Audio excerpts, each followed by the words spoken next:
My name is Damaris Rainey, and today I will be talking about Confucianism in Korea, how it came to be one of the dominating philosophical ideas in Korea, and its impact on Korea's language and literature.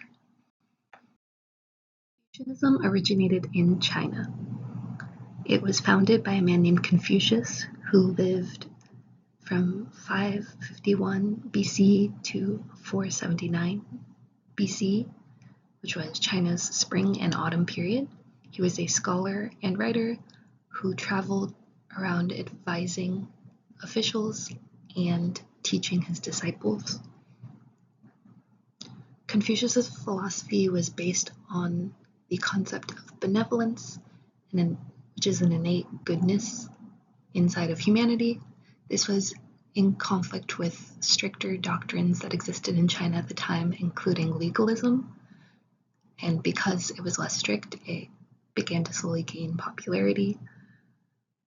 Confucianism is also founded on the idea of the development of the self, along with the concepts of loyalty and filial piety to help organize society.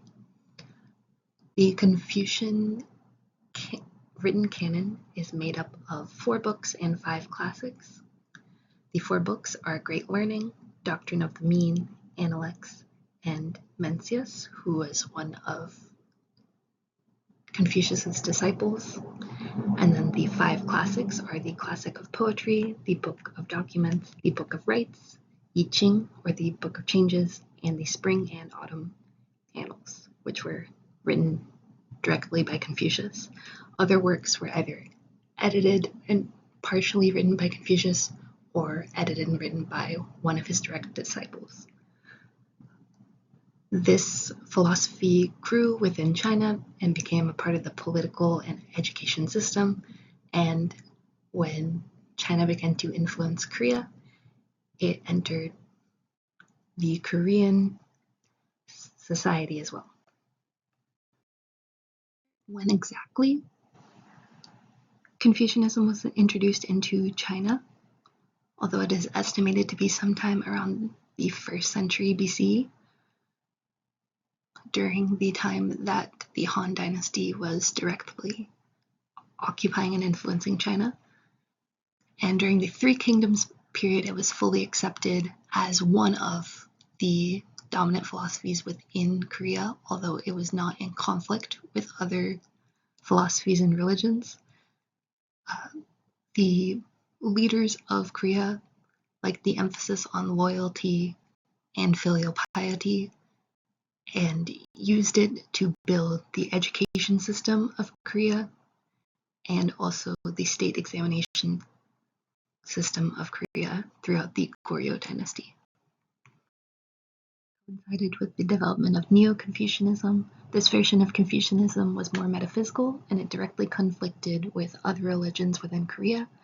So the Joseon state suppressed all other religions, and Confucianism was the dominant, not only educational and ethical philosophy, but the dominant religion for ceremonies such as funerals, weddings, and etc., and also the political philosophy within the state.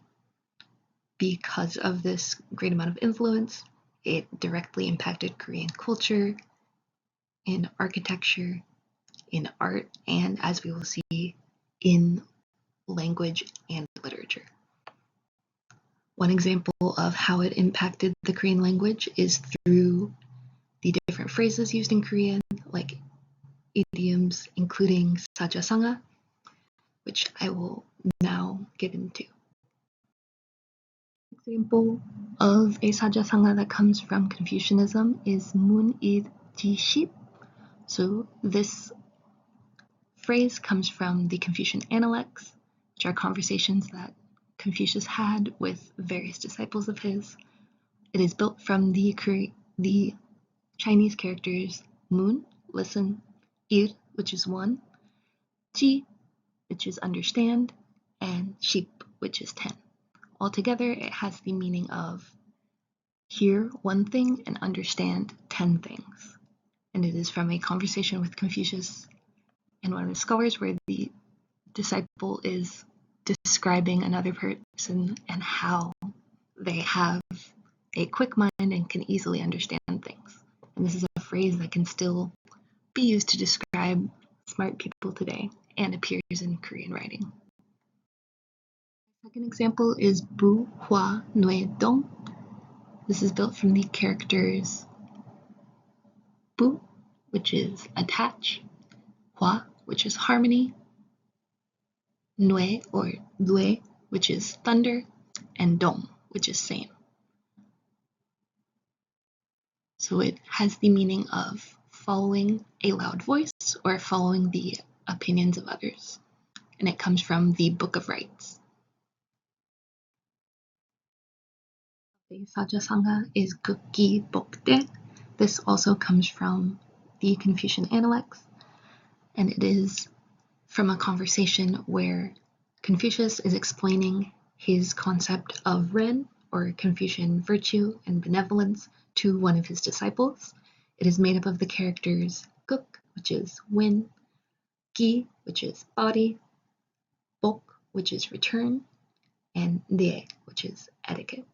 So it is winning over the body and returning to etiquette, or overcoming oneself and returning to proper etiquette or virtue. And this phrase is evident in Korean literature and can also still be used today. An example of an idiom that is not a sajasanga is gongja beso munja sunda. This phrase means writing Chinese characters in front of Confucius, and it explains how one feels embarrassed doing something in front of someone who is an expert. It shows how Confucius is a respected figure, kind of operating as a catch-all for all of experts or wise people. Only influence Korean through phrases, it also influenced the themes of literature. One example of this is this poem by Jung Chul. It speaks about how younger people should help older people carry their loads as they are younger and have more strength. And it ties into the Confucian themes of having respect for elders, being loyal, and expressing benevolence to others. An example comes from this poem by Park In-ro titled Song of the Early Ripening Persimmons.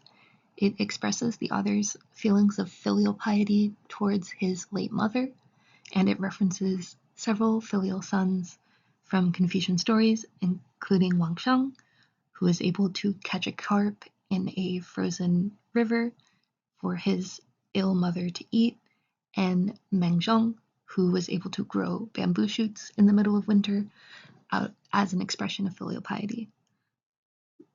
The use of these anecdotes was very popular in classical Korean literature as well as Chinese literature, and these themes of filial piety express the influence of Confucian philosophy.